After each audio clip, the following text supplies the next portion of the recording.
Well, I went over the babies yesterday, letting you guys know what I thought about them, how they were going, you know, how they seemed, just everything that was going on with the babies, because I really don't know. I'm looking at it, rained all day Friday morning. Now, the rain stopped.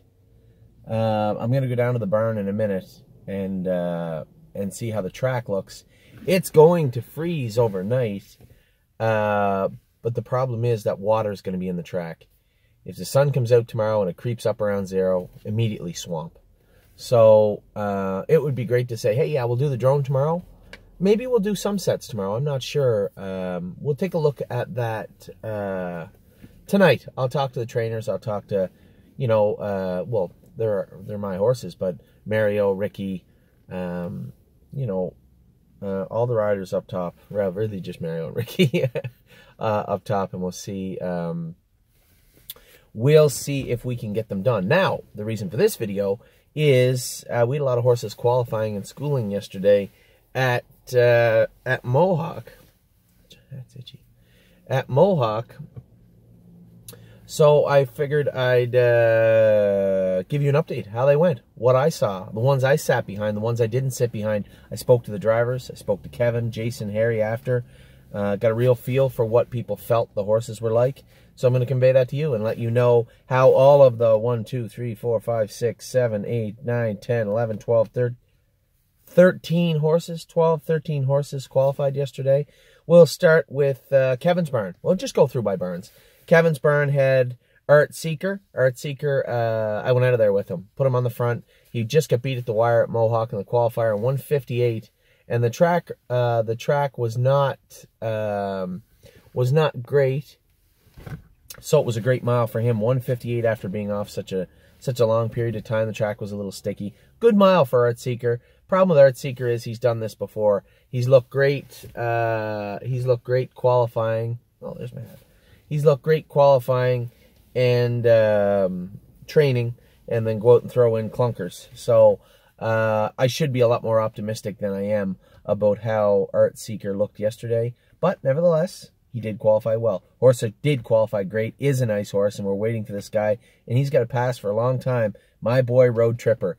Phil had to go with Road Tripper. I had to go with another horse in there. So Phil Houdon went with Road Tripper. Cleared to the lead down the lane. Another horse snuck out and beat him at the wire. But I told Phil, I said, you know, he doesn't have the hobbles on now. We took them off him. I said, just watch him. You know, he made a break on me at the wire last year. He made a break on Phil halfway down the lane last year. Still getting his legs underneath him when it comes to, you know, a lot of those hobbles. A lot of those horses rely on the hobbles to catch them. And he looks really, really good. So Road Tripper was awesome yesterday. Horse had also qualified really well, Cruising with Angus. You look, there's a bit of a slow mile. They backed up the third quarter pretty good, and he trotted well down the lane. Mario Bergeron went with him. Earplugs in, trotted great. I know I heard him telling Kevin after he could do it Mohawk, no problem. So Cruising with Angus qualified really well. A couple of horses that looked good to me were Candy Mac and Majesty Boy, both coming in. Not low expectations, but neither of them lit the world on fire in Ohio. But both looked good yesterday. Ryan Holiday went with Majesty Boy. Said, yeah, he was good.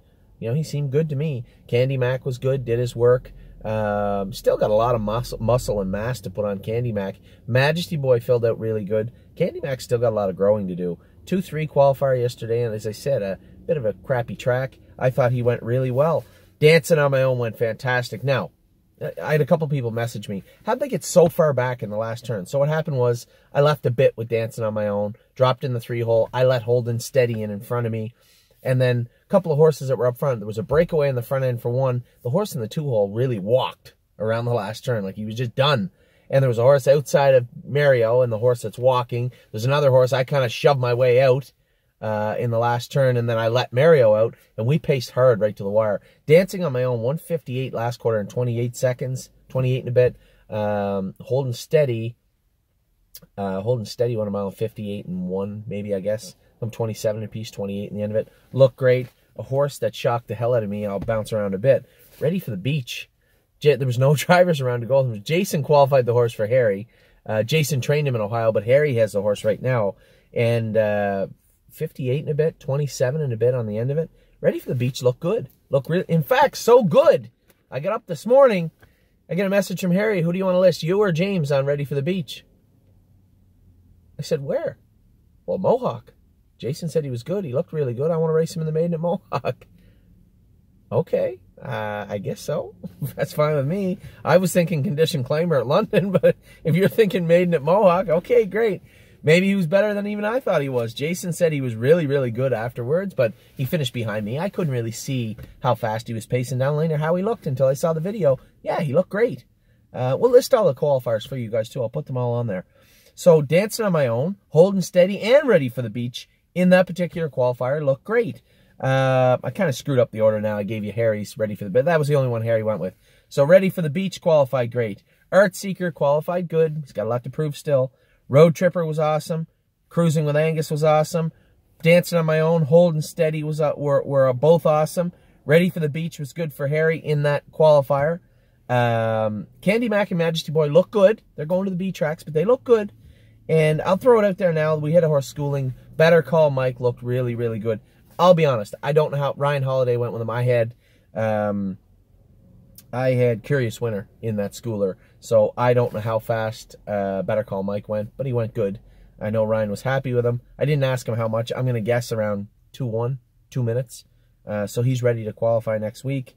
And then we'll get to Jason's barn. Canali Hanover had to requalify after his odd break. He doesn't usually run that horse. Made a break at Flamborough in the middle of the straightaways. Track was terrible. Qualified well. He got beat at the wire by Road Tripper and another horse, but he's never been good on the front. James said, I was just getting him qualified. So Canali Hanover did well. New horse none of you guys know about, Muscle Through It, is in Jason's barn. This horse arrived for us to tinker with and get proper to race in the maidens. He's turning 4 right now, a Muscle Hill stud that they have a lot of money into. Qualified in 2-3, something like that. I schooled him in 2 minutes, so I expected more. They were going to draw his blood today. I suspect maybe a little bit under the weather. So, Muscle Through It was good. Curious Winner schooled pretty good. A few little changes have to be made with him. He's going to qualify at Flamborough next Saturday. And then my girl, Stolen Dance, schooled also. Stolen Dance, what am I on, 2.5? I'd sent an email out to our clients today talking about potentially breeding her or racing her. I want to see her qualify. Think of it from our point of view. We have an incredibly well-bred Muscle Hill filly. Great attitude. Conformation, not the greatest, but a great attitude. She's been in 2.5, 2.5, and no doubt in my mind, she will qualify and she will get there. She needs to be turned out and let fill out. She's got a big frame and she's a little frail. We need to let her fill out a little bit, and I'm happy to race her. But by the time we give her time off, bring her back, get her ready to race, we've missed breeding season for the most part. And do we want to breed her? I don't know. I don't want to be a breeder, but at the same time, I see an incredibly well-bred filly, a lot of upside, a lot of residual value as a broodmare. And I said to our clients, I don't know much about breeding. I know a horse like Sebastian K is an outcross. You can breed him to anything because he's got European blood in him. Not a lot of North American blood, which means he doesn't conflict with any of the mares, so to speak. And then I look at the 4 Sebastian Ks we have in the barn that all look incredibly talented, and I'm like, 6,000 American to breed to Sebastian K with a well... I don't know. I'm thinking that by the time Sebastian K gets a couple of these horses on the racetrack, I watched one of his offspring win in Europe, Italy, I think. I might have posted it on my Facebook page. I'm not sure. Sebastian K, I believe, is going to be a good... He was the fastest, first trotter ever to go sub 150. A dominant horse when he was on the track. And no reason to think he won't be a good sire. From what I can see, the horses we have in the barn, he is going to be. So, a lot bouncing around in my head. Do we give her time off, bring her back, and qualify her? Because the last thing we want to do is have bad lines. I'd rather have no lines, an unraced broodmare, well-bred by a good sire, than have a raced mare, a failed racehorse that we bred. So, you know, she did hit her knee and it blew up. She got injured a little bit this year. It wouldn't be a big deal, I don't think, to breed her. I don't think, but obviously I reached out to our clients and asked them what they thought. I think by the time this foal would land on the ground, I believe Sebastian K would have 2 crops of horses racing.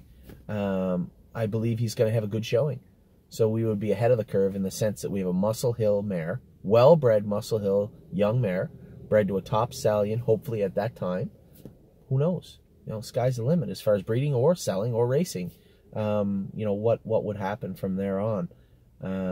I think we'll wait and see. I don't know. I certainly have not thought about it outside of just talking to our clients out loud and you about it. I'm intrigued. I'm interested. So we'll see what we do with Stolen Dance. I'm in no hurry. I mean, I've never had any plan but to race her up until right now. And as an owner, a majority owner, and I own half of that filly for the most part, almost half of that filly. I'm inclined to think maybe breed her. We can race her. We can breed. We can turn her out, bring her back, and race her. I don't have any problems with that. Just a thought that popped into my head. So anyway, that was a qualifying day. A little update on Stolen Dance for everyone. But that was my day yesterday. We schooled and qualified 13, I think. Very, very happy with the whole day. Dancing on my own, impressive. Road Tripper, really impressive. A lot of horses. Cruising with Angus was great. Everybody did their work and did it well. I wasn't disappointed with anybody yesterday. So now we move on to this weekend. We're trying to get the drone done for you tomorrow. I don't know if we can. We won't know until tomorrow morning. So I'm going to double check with Curtis and have him come out. And if we can get started at 8 o'clock, I think we can get 2 hours of sets in. So we might have to go with 10 in a set or 9 just so we can jam them all out. And they've been good. They've been good. We went with yesterday. We went with watch the yearling video. I explain everything to everybody in depth. What we did this week, what is going on leading up to the potential drone day tomorrow, what I saw, who was impressive, and what they're doing. So this is the qualifying version. You get to see everybody, you hear everybody who's qualifying. I'll put the links to all the videos for yesterday on here, all the qualifying links, and you can see what took place. And then we'll have a lot of horses still to qualify and a lot of horses to race in the coming week and New Year. So that's it. That's what took place at the qualifiers yesterday. That's what took place with the yearlings in the yearling video. And we'll see if we can get the drone done for you tomorrow. Anyway, Merry Christmas. And to everybody out there, I'm just learning this morning of a fire at First Line, a freak accident where a loader was parked beside a barn and the loader blew up, I guess. Caught fire, blew up, whatever. I think it blew up. They said there was a big bang. And unfortunately, some horses died in the fire. Mark Stacy's barn was affected. A couple of James had some horses he owned pieces of with Mark that died, and Johnny McKinnon, a good friend of mine, his horses at the university getting looked at now. So my thoughts and prayers go out to Stacy Stables, who obviously this time of year, any time of year, you don't want to see this happen, but few days before Christmas, you're moving everything down to Mohawk, and it's just terrible. So our thoughts and prayers go out to them. We'll probably be setting up some sort of fundraiser for them also in the coming weeks and months. So a lot of good, a little bad, but overall for the stable, a great start to the Christmas season. So Merry Christmas to everybody, and I'm sure we'll be in touch in the very near future.